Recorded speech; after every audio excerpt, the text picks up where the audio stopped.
So this episode is about Haanikaarak things. From Indian matchmaking to Dil Dhadakne Do. So let's get into it.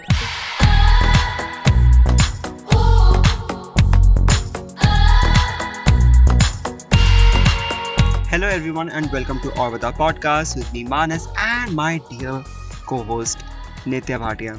Hi Nitya, काय झाला? मुझे पता नहीं, I hope कि मैं सही मराठी बोली हूँ. I don't know if that's how you say it, but hey guys, hey Manas, what's up? I'm good. So I never asked you. I know. Actually, I did. मेरी तो कोई Shots. अब finally पूछो तो बताऊंगा.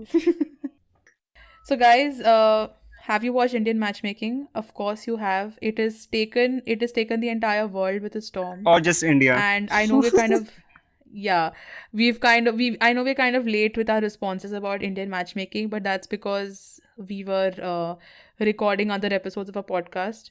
And Mr. Manas was literally after my life to watch Indian matchmaking and Say I Do and Bandish Bandits. Dude, I finished Indian matchmaking in one day. I finished Bandish Bandits in one day. I finished all the shows like in just one day. Maybe I have more things to do in life than you at this point, so that's why I couldn't watch everything in one day. Can I ask you what time did you sleep last night? How does it क्या matter? कौन सा हल चला रहे थे? कौन से mergers कर रहे थे आप? I slept. No, guys, you should know this. I slept at 3:30 a.m. because I was busy jotting down my thoughts about this episode. Nice save. So, no, this is the truth. So, without further ado, we are going to discuss the most infamous and the person who got the most heat, Aparna. So, what are your initial thoughts? Oh my God, I have a lot of thoughts about Aparna. So my initial thoughts when I watched Indian matchmaking for the first time. So I've actually watched the whole series twice.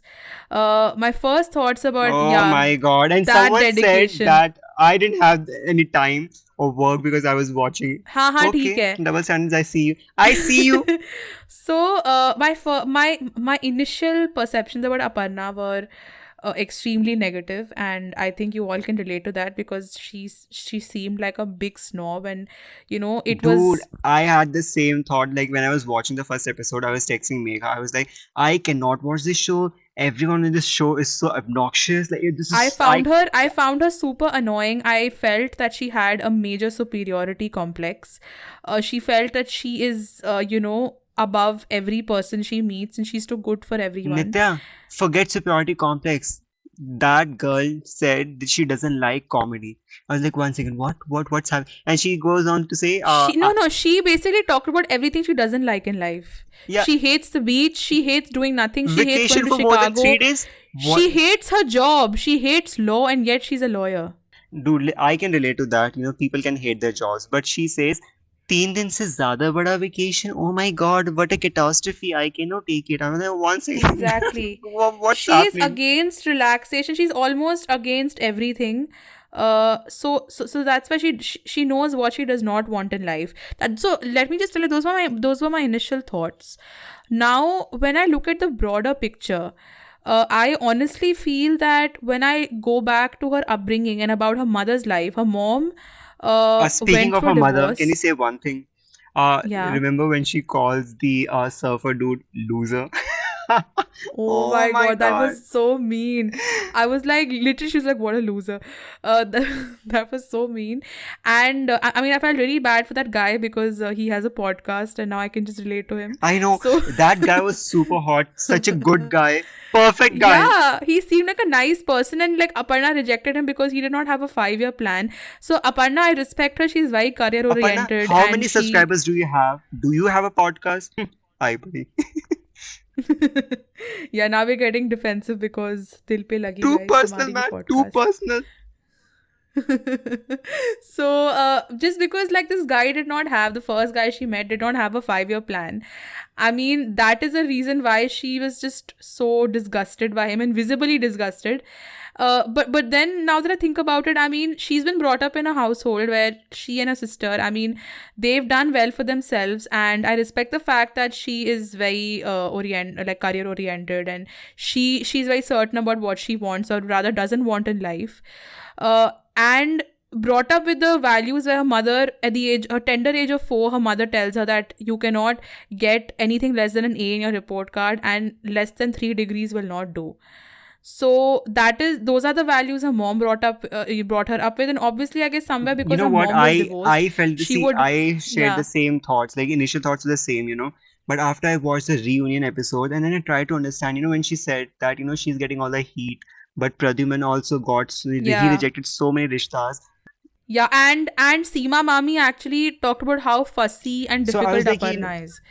But she didn't have the but same you know thoughts what? about Like people Pradyuman. So need to there you go. understand why Aparna was the way she was. She was brought up in a very different, with the different circumstances, and her mother was. She had a different, Yeah, she didn't want to disappoint the world, and she didn't want, oh my God, look, the two girls didn't. She could not raise two good girls, and I totally understand. It was the yeah. conditions. It was her situation that conditioned her and her mother. So I won't blame the whole No, situation. also I feel that Aparna's mom, I think after she went through a divorce, somewhere she wants the best for her child, and she wants her daughter to marry a man who, puts her needs before his, because I think See, I guess she never had that in her life. Yeah, I totally get that. But at the same time, see, I totally understand that Aparna is kind of difficult. She is she has her own apprehensions, but this at the end of the day, she was certain what she wants, and she was not going to take anyone, for the sake of getting married. So Yeah. she's taking responsibility. She won't be like, what, तेरी वजह से मैंने शादी किया, and I'm taking everything. She won't be blaming others. So that was a nice thing. So I totally get where she was coming from, and I do not disagree with her after watching the reunion episode. How she explains herself, I Yeah. I actually agree with her. I see where she But was coming enough from. about Aparna. I want to talk about the elephant in the room, Akshay Baba. And unka mama. Oh, Oh my god, dude. okay. Akshay Mama and Preeti Masi are the talk of the town. That guy has hardly uttered 5 words in the entire season. He has basically he's a child who is living under the shadows of his mother. 25-year-old child. Okay. And the weirdest thing is about how ETG is having severe BP fluctuations because her son has reached the tender age of 25, and her elder son's family plans are getting ruined because Akshay is not getting married. That was such a funny dinner table conversation. अभी तू शादी करेगा, next year तू बच्चा करेगा, और फिर उसके बाद Oh तू my बच्चा करेगा. god. And those events cannot clash. Like I cannot take it. मेरा BP बढ़ जाएगा, man.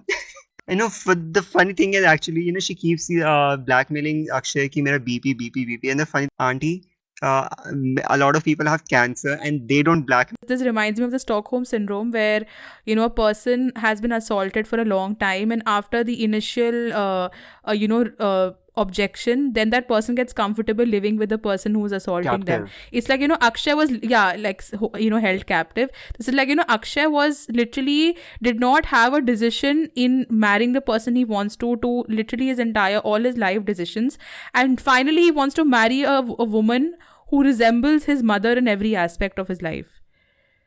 And I was just like, wow, this is where it's Yeah, leading. I think So, it like I felt really bad for the girl who he ended up doing the roka with, and I was so pissed because initially in confessions he was saying I don't want a girl who's career oriented or who wants to work after getting yeah, married. he completely changed his narrative.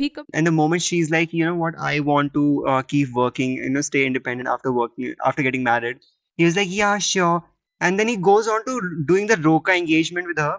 And then later on, they break up. I'm like, obviously, it was so obvious. This incident reminds me of another one. I also watched A Suitable Girl based on Manas's recommendation, and Suitable Girl was such a piercing documentary about 3 women, and how their lives are completely dependent upon marriage. Like, it's like the inevitable that a woman has to get married.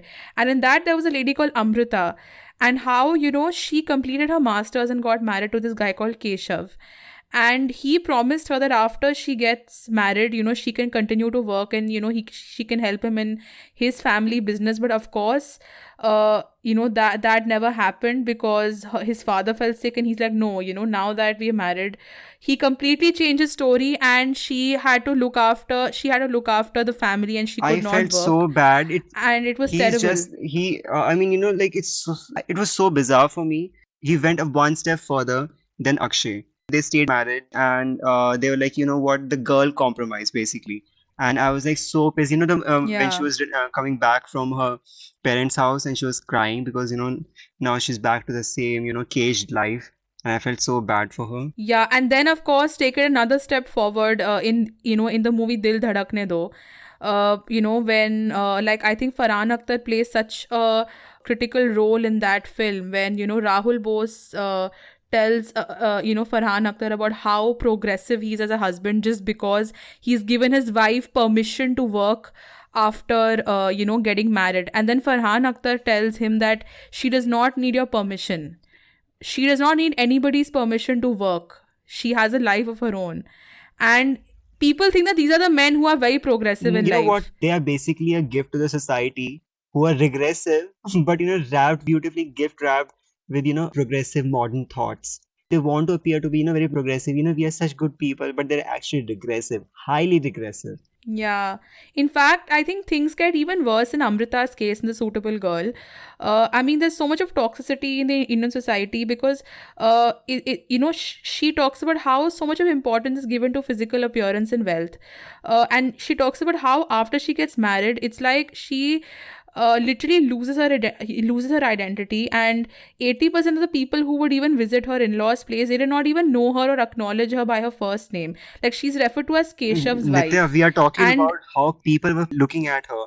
Imagine her mother-in-law actually chose saris for her, like what she can wear and what she cannot. yeah, like she cannot even decide which sari she can wear. Like, she cannot meet people because her father-in-law is very well reputed person, in the village that they live. So she cannot go anywhere without their permission. She cannot talk to people.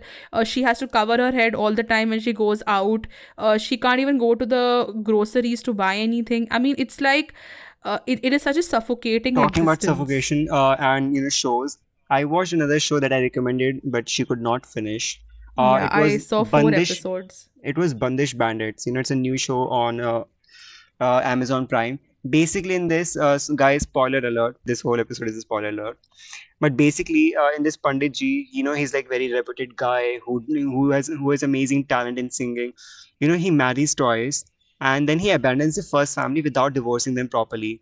And then he's like pretending to be very strict and adarshwadi and all that at the same time. But but he's Yeah. like he's so insecure.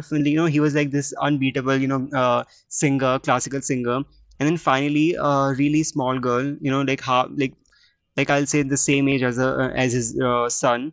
She beats him, and she takes the title. And he gets so insecure. He goes to the girl's father, and he's like, you know what? I want her to be my daughter-in-law. And the moment she becomes his daughter-in-law, he's like, the one condition to become my daughter-in-law is that you cannot sing ever. Oh my god, that is brutal. There is so much of toxicity in these shows, and it's so subtle. I mean, even in Indian matchmaking, I mean, the way they were propagating racism and casteism big time, and we think the society is progressing, but then the Indian matchmaking is such a slap on your face because, like, it reminds me of Ankita's situation. She had a mind of her own. She was flourishing in her business. She's doing very well, and I don't think it's too much for a woman to ask for a man who respects her and respects the fact that she is very career oriented and loves her job, and she wanted a man who was equal to her mental wavelength. And what I did not like was that just because she was focused on her career, Seema Mami thought that she was unstable. Like, that is toxic, that you feel that just because a woman thinks about her career over starting a family and getting married, that makes her an unstable person. Also, I mean, in Akshay's case, I feel that, there is this, this tradition. There's a term called the mother-in-law syndrome, where the daughter-in-law is ill-treated in a family, and then she will ill-treat her daughter-in-law, and then the cycle never breaks until somebody makes a conscious effort. Even in Akshay's life, I mean, like Preeti, I'm sure Preeti would have been, like, if not ill-treated, like she would have had a very controlling mother-in-law, and therefore she is so particular about everything from what her kids eat to what they wear to who they meet, and she's like straight away stated that it's her That house was, and her and she was rules. bragging to her friends, and that was So like so yeah, sick. Like I was like, oh my god, this is too much. yeah, exactly, exactly. But you know what, talking about, this breaking cycles, I watched Hmm. this movie Udaan. Like it's a really good movie, old movie, but really really good movie. Basic, Yeah, I've heard of it. I've never seen it, but I've heard of it. या अच्छी चीज तो देखनी नहीं होती, दूसरी बार revision कर लिया इंडियन मैच हाँ मेकिंग हाँ, का। इंडियन मैच मेकिंग ही तुमने रेकमेंड किया था मुझे. These are the things recommend हाँ, करी थी. रिवीजन करके आई लड़की अच्छे से। Anyway, so like in the Udan movie, there's this really toxic relationship because the father, he's really abusive, and he's super, he's set his own ways. He doesn't want to change. He doesn't listen to his brother. He's very strict in like he's very abusive all in all. But the son, he finally decides to change. Even the father's brother, even he's very sorted. He's totally chill guy, but it's just the father who's really adamant, who's really annoying and abusive and everything. And the Hmm. son finally decides to break the cycle, and he's like, you know what, I suffered, and that does not mean my little stepbrother should suffer as well. And Yeah, somebody has to break the it's, cycle. Otherwise, it just goes on and on. the whole like episode we have talked about, toxic people and all that. It all comes down to people who are insecure. Like guys, do one thing, take any example, be it oppression, like like any sort of colonization, how people oppress other race, other caste, or whatever they want to do. It all comes down to Hmm. insecurity. Their power will be taken away from them, and they will lose the control, and they want to stay the superior. And that's such a, it's Yeah, that's true. I mean, I think insecurities kind of occur not it's I mean, regardless of gender, they can come in any exactly. relationship, in any family setup, in any circumstance or situation. It doesn't matter if you're a man or woman, but I mean there are families where when, like, if certain parents are big shots in a family, then they cannot stand the success of their children because somewhere they feel that their Or fame is vice getting versa. diminished. Yeah, or vice versa. There are kids who feel that they can't stand the success of their parents. I mean, one of the films I saw lately, Shakuntla Devi, like, it was about, like, Shakuntla Devi was a brilliant mathematician. No ifs and buts about that. But I think her relationship with her daughter, she loved her daughter, but I feel her love was kind of toxic beyond a point because she could not stand the fact that her daughter will eventually leave and get married and have a life of her own. She got a lot of properties in London just because she wanted to keep her as an accessory stuck to her for the rest of her life and did not want her daughter to live her own life and have her own Yeah, you know business. what? So I feel that is super unhealthy. That is really It's unhealthy all in a because how relationship. we're conditioned that we see certain things, and we think that what, this is the right way to do things. And toxicity just Yeah. turns into something else, and some people suffer, some flourish. It's just a weird thing. You know what? I'll admit one thing. I've been Hmm. I have been toxic too. Like for instance, in school when I was bullied, even I became toxic. I was not, of course, I was not on the same level as the people who bullied me, but I was, and the same, Yeah. and my friends told me about it, and I corrected it. And then again, in college, again, when I started listening to a podcast, when I was really low in my life, same thing happened. I thought there were people who were really toxic, but at the same time, in retaliation, Hmm. I also became toxic. The whole situation, whole thing became, super toxic. So what did you do about it? Like, how did you See, deal with it? thing, Like, I was lucky uh enough that I was surrounded by people who, shows me mirror, who tells me what it is, and they tell me, what, this is really toxic, hmm. and you should, do something about it. And also, That's amazing that you have genuine people in your life who could remind you that. Otherwise, you never know when you become that person. when I was started listening to the podcast back then, I realized that I was a toxic Yeah. one. I mean, not just the toxic one. Oh, eye I opener. was also toxic one. Like the whole Okay. situation. I was just not the victim. I became toxic as well. But I think it's amazing that you're aware of it and you're open to बस इसी admit it, चीज के लिए तो मैंने ये which podcast is किया है दीदी. हमने सोचा कि हम ये सब जगह बांटेंगे. हाँ, कुछ भी कर लो, but as long as we're admitting it, we're in a good place to be in. Yeah. So Super high. या ले हम सब में super. से तो बेटर कोई है ही नहीं. I'm the superior one. Anyway. There you go. There and now we're just unfolding who we are. Yeah. So I guess guys, अब तो मैंने अपनी गलती मान लिया है. मैंने सब कुछ admit कर लिया. With this, we are going to end this episode. So on that note, guys, on that really sad note, so guys, share your comments, your feedback, your thoughts about this episode on the AurBata podcast at gmail.com, or you can just send us a DM on the AurBata podcast on our Instagram, and we await a response from you, and stay tuned for the next episode. जी दोस्तों, हमें ज़रूर बताइए कि अपनी आपकी life में जो भी टॉक्सिसिटी होती है, आप हैं, आपके दोस्त हैं, आपकी गर्लफ्रेंड, बॉयफ्रेंड, माता पिता, चाचा जी जो हैं, हमने सब बताइए and share any topic that you want us to ruin or over analyze for you completely, because we are happy to do so. And say hi to uncle auntie. Chintu को प्रणाम. Sorry, चिंटू का प्यार.